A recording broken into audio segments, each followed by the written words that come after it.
জাতীয় সংসদে বসা মাত্রই কার্যকরী হবে। এখানে শপথ নেওয়ার কোনো প্রয়োজন আছে বলে আমি মনে করি না। একটা জাতীয় সংসদ নির্বাচন হয়েছে, সংসদের শপথ হয়েছে, আমরা শপথ নিয়েছি।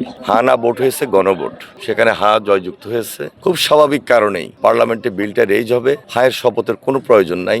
অটোমেটিক জাতীয় সংসদে বসা মাত্রই কার্যকরী হবে এবং এটাই জুলাই জাতীয় সনদ। যেখানে না ভোট হয়েছে সেই না ভোট অনুযায়ী সেখানে পার্লামেন্টে রেজ হবে, আলোচনা হবে, তার ভিত্তিতে আবার নির্ধারণ হবে। না যেখানে নোট অফ ডিসেন্ট দেওয়া হয়েছে সেটা কি হবে সেটা পার্লামেন্টে নির্ধারিত হবে। সুতরাং এই ব্যাপারে আমি মনে করি ওনারা যে ব্যাখ্যাটি দিয়েছেন সম্পূর্ণভাবে যারা আইনবিদ, যারা এক্সপার্ট রয়েছেন তারা ইতিমধ্যে বলেছেন। সুতরাং একটু জানা দরকার, সুন্দরভাবে বলা দরকার এবং গ্রহণযোগ্য, বিশ্বাসযোগ্য যে সিদ্ধান্তটি জনসাধারণ দিয়েছেন ভোট, সেটি অটোমেটিক নীতি নির্ধারক অনুযায়ী দায়িত্বশীল অবস্থান থেকে পার্লামেন্টে রেজ করার মধ্য দিয়ে সেটি কার্যকরী হবে। এখানে শপথ নেওয়ার কোনো প্রয়োজন আছে বলে আমি মনে করি না। এটা অনেক এক্সপার্ট তারা তাদের বক্তব্য ইতিমধ্যে দিয়েছেন।